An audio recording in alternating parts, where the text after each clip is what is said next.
Good morning, good afternoon, good evening, wherever you are in the world. Thank you for tuning in today.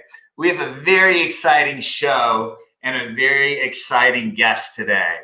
At Product Mentor, we have people approach us every single day, and they typically look like a deer in the headlights. They're not too sure what to do in order to get their product or app to market. And so, what we're going to do today is break that down for you step by step and go through exactly what it takes to get your first or next product to market.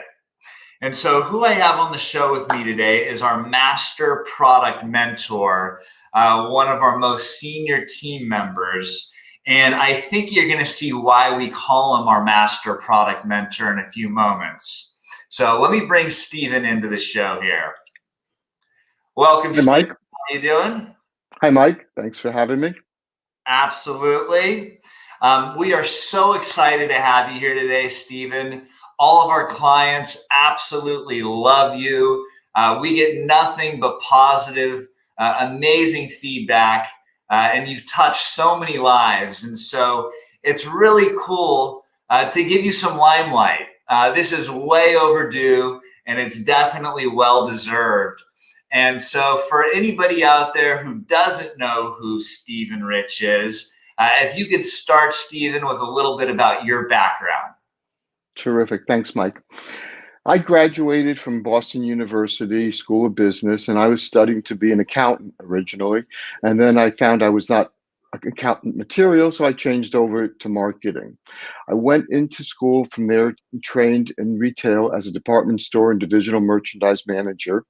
And then I felt as my career went that really the trend was towards specialty innovative retailers. And from there, I went on to Brookstone, a nationwide retailer, and then became vice president of another company called Relax the Back, a nationwide retailer. Then I moved over to the other side of the fence to wholesale channel distribution. And then I became much more intense on product development, marketing, sales, and focusing really on innovative quality products and a lot of as seen on TV products. So I've been working with new startup inventors as a retailer and a wholesaler most of my career. Now, after about 30 years developing, marketing new products, I was going to go on to work in a California college to teach people. And then I met Mike at Product Mentor, and now here I am.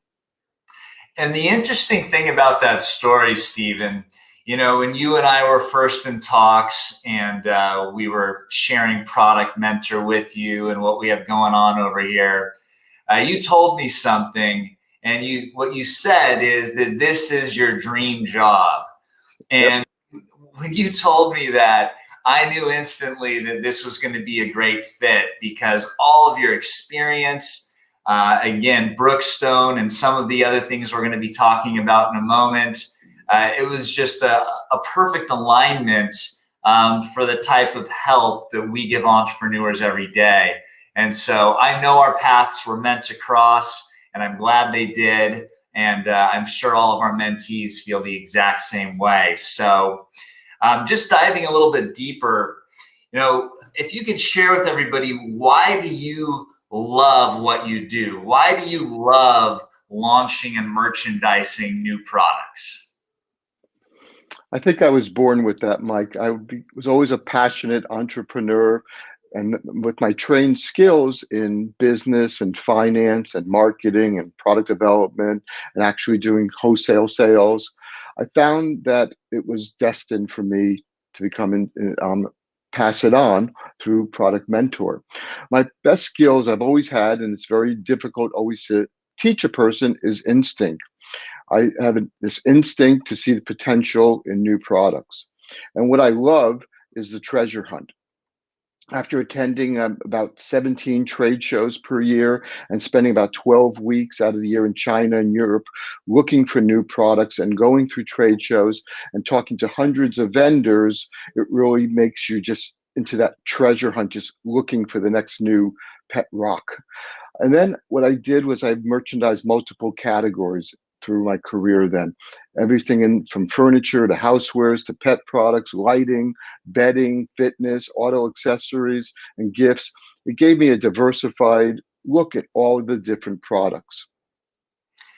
You know, the fact that you've been to China so many times, Stephen, that really impressed me from the get-go about you. I've never been to China, but I've been dealing with manufacturers over there for a very long time. And so you having actually traveled there and rubbed elbows with people there and knowing what to look for has been a huge benefit to Product Mentor and our mentees, because securing a manufacturer is such an important step to make sure that your supply management is going to flow smoothly, everything's going to be on time, quality is going to be there, and all of those other important aspects when looking for the right manufacturer. As far as the treasure hunt that you mentioned, you know, I love the treasure hunt too. I mean, all of the different amazing entrepreneurs and their ideas that approach us for help, it is very fun to sift through and to see what people are coming up with, the new brainchilds that people create every single day. And I know that's mentally stimulating for me, and I know that you feel the same way. But as far as your instinct to be able to look at something and all the different factors and variables that go into deciding whether it's viable or not, you know, again, to a guy like you, that is fun. I think to some people watching the show, they might think that's overwhelming, or, you know, how do you make these deductions and figure these things out? But after you've done it as long as you have, Stephen, it does become almost a sixth sense in a way. Just as much art as science, right? There's this beautiful blend that goes on.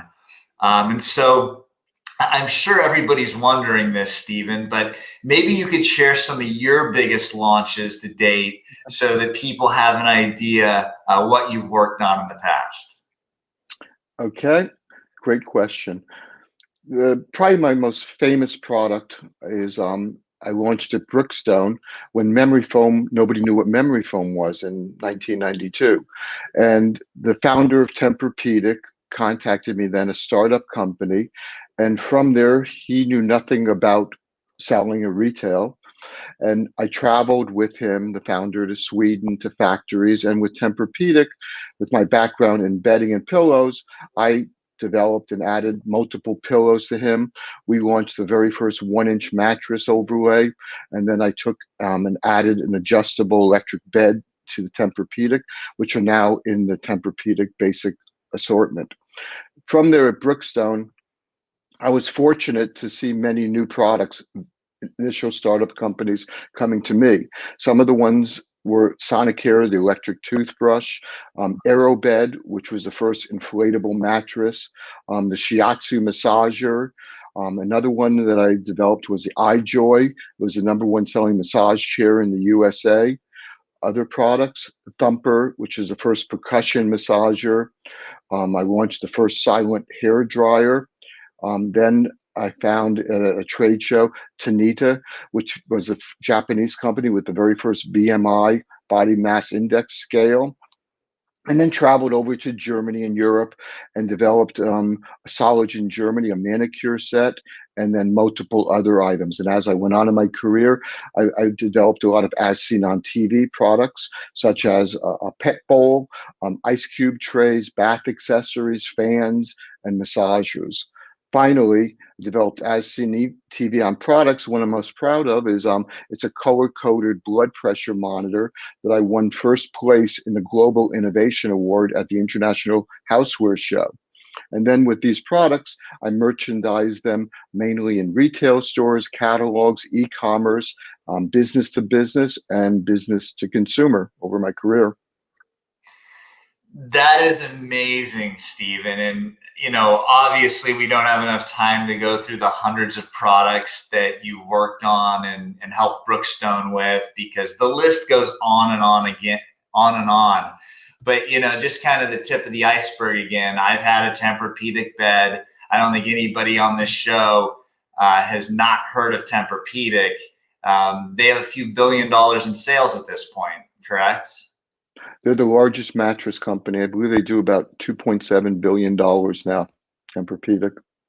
And as you know, I have the Tanita scale in my bathroom right now. I don't hop on it every day because I like to start my morning positive. But yeah, I have one of those as well. Sonicare toothbrushes. I mean, these are some just amazing household names. And I just think it's incredible, Stephen, that you've seen behind the scenes on all these major brands and companies and products that everybody's heard of, and really seen again what it actually takes, because a lot of people watching right now have great ideas, but they don't know how to execute on them. And for you to have gone through the whole life cycle on all these products, again, just what you know and your experience is just world renowned, and it's just so amazing to be able to work with you on these projects. And share my insights and get your insights, and together just create some amazing things. So just incredible, Stephen. I think what everybody's wondering next is, what does it actually take to launch a new product or app, which of course is the title of this show today. So maybe you could dive into that a little bit more for us. Okay. Most inventors that I've worked with over time, they go, launching a product is more than, I always say, it's more than just having an idea. It's a well executed process. And once you do it, it's very simple, following the process, from going to the concept to doing competitive and customer research, to going through, we teach how to go on to get your patent, how to get trademark research, and then from there, getting designs done, or getting a CAD drawing, a computer generated drawing, or on an app doing wireframes. And then from there, what I always work with is trusted vendors to get a quote, and then to get your tooling to develop the product, and then the IT for an app. But finally, after you've done all that, really the most important thing is validating the product through pre-orders. And when you're doing the pre-orders, it helps you to raise the money that needed to launch your product. And then planning, the most important thing is a strategic, focused, consistent marketing strategy to sell your product. Yeah, that probably sounded like a lot to somebody who's never done those things before, Stephen. I know if I heard that list for the first time, I might be slightly overwhelmed. And, that really is the idea or the advantage of working with somebody that's already been there before. Now, it doesn't have to be Product Mentor. Obviously, we want you to go with who you're comfortable with, but we do recommend that you do get some help. And we do recommend that you work with people that have won the game before, because it's going to make it so much easier for you to execute your brainchild. But one other thing I really wanted to point out is the power of pre-orders. All right, this cannot be overstated. A pre-order is the ultimate litmus test to validate your product or app, because if somebody's willing to vote with their wallet and actually pay for something that doesn't even exist yet, I mean, that again is the ultimate validation that you could ask for, not to mention you're actually financing the production, the inventory of your product, or you're financing the development costs of your software or your app. So again, how cool is it to let your customer finance your launch?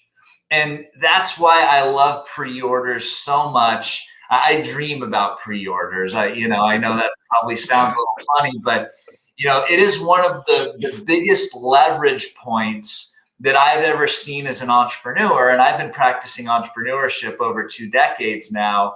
And when I really figured out how to make pre-orders work, it made all the difference in the world for my various businesses, and of course, helping other people with their businesses, because we all want less risk. right? And that's what pre-orders do. They reduce your risk because you're not making 10,000 units of your widget hoping and praying that you'll sell it.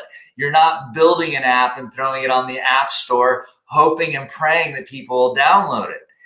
And that's what most people do. Even to this day, they build it and then hope people will come. And this is not the field of dreams, right? This is the way that you launch a product or app today, and pre-orders is the way to do it. I know most people realize this, but if you don't, companies like Apple use pre-orders when they launch their new phones. Companies like Tesla, when they launch their Model 3 or their Cybertruck, they use pre-orders, and you can too, right? This isn't limited to multinational billion-dollar publicly traded companies. You can do this too. And that's what I love about pre-orders. But, you and I mentor a ton of people, Stephen. We see all different walks of life, all different types of people that we get the opportunity to help each and every day. And so what are some of the characteristics that you see in the most promising inventors, entrepreneurs, business owners? If you could share some of those common denominators with us. Again, a great question. That's what I always look for when I'm profiling a new potential mentee. I look, one, that they're objective, and it's business. And business, you can't be emotional. Next, I look for a person that's flexible and they're willing to change and their opinion, and then they're willing to pivot if needed. Then I would say I follow a proven process. Don't reinvent the wheel, and then do what has been working. Finally, I would say then, I see too many times inventors, you don't listen to every opinion you hear. Whether, you got to listen to the experts. You got to listen to the retail buyers, the marketing people, and don't listen, unfortunately, to your neighbor, your family, your friend, and then they just confuse you. You've got to go by your own instincts with professionals. And then I guess finally, the person's just got to be decisive. They've got to be decisive, they got to be determined, and they just got to be willing to move forward with actions. What you just shared, Stephen, is absolute gold. I have to just kind of reiterate, reemphasize just a couple of your points, because I think they could easily go over somebody's head if I don't digress a little bit and maybe even tangentialize. But, it's a lot easier to pivot a product or an app than it is to pivot a person. And so a lot of times, people hold on to their original idea with like a death grip. And that's a terrible idea. You have to be willing to let the market help lead the actual features and what your product or app is going to do and how it's going to work. If you get so fixated on that original idea, you could end up crashing and burning because you're creating something for yourself instead of creating something for the market. In addition, the proven framework is everything, right? Why would you want to go reinvent the wheel? Now, you can reinvent yourself. And of course, that's why people work with Product Mentor every day, so they can reinvent themselves. But you don't want to reinvent the process, the framework that we battle tested with hundreds and hundreds of products and apps at this point. And then, negative people, like you had mentioned, the opinions of others. I see this destroy so many people's dreams because they end up talking to people that in most cases, Stephen, have never started a business before. And that's the irony. If you ask your mom, your dad, your coworker, your friends, whether you should pursue your big idea, they're going to take the conservative approach, especially if they've never been in business for themselves. So really understand that they're there to protect you, but unbeknowingly, they're actually holding you back because you don't know what you don't know, as they say. And then finally, your last point was also just absolute 24 karat gold. And that is, being decisive and the fear. Fear is actually a good thing if you embrace it. Whenever you get that uncomfortable feeling, that's actually a sign that you're growing.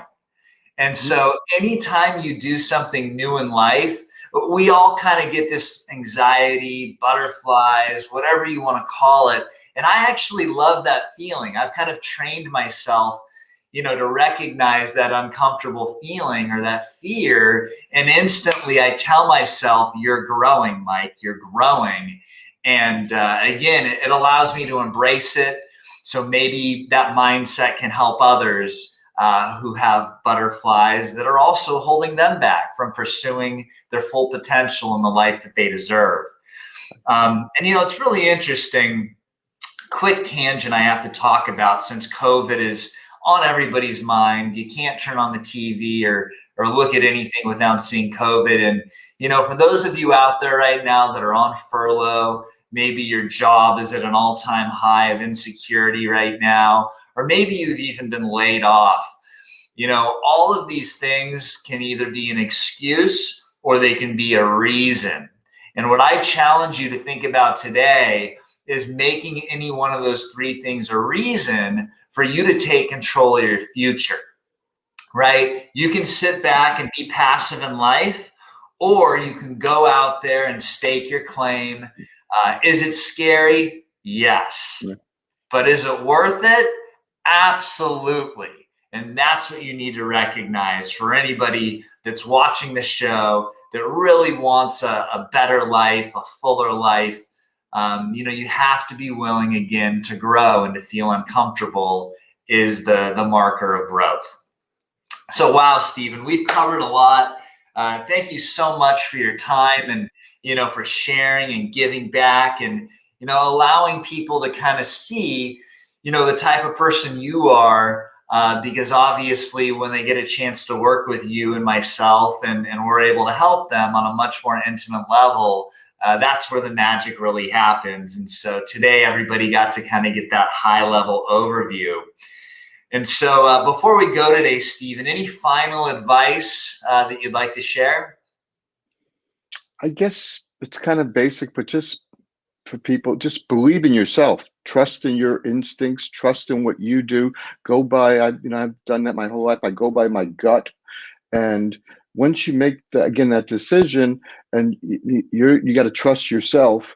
And then, as you just said, Mike, it's scary anytime you do any kind of new venture, but just have confidence in yourself. And I think those people, as you said, if you build it, they will come. It happens. Yep. Or if you pre-sell it, they've already come. Kind of a little Field of Dreams 2.0, we'll say. Well, that's amazing, Stephen. And again, if there's one last thought I can leave everybody with, it is success is a choice, right? It's a choice. A lot of people play the victim role and they don't think that they have that choice for themselves, but you do. I'm here to tell you, if you choose to be successful, you will be.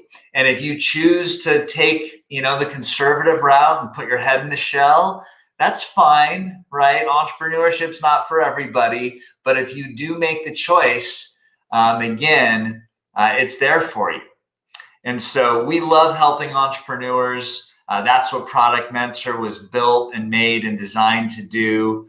And we help people execute the processes that Stephen and I have covered today. And so just remember to believe in yourself. And again, we will see you next time. So thanks again, Steve, and we'll see you soon. Thank you. Thank you.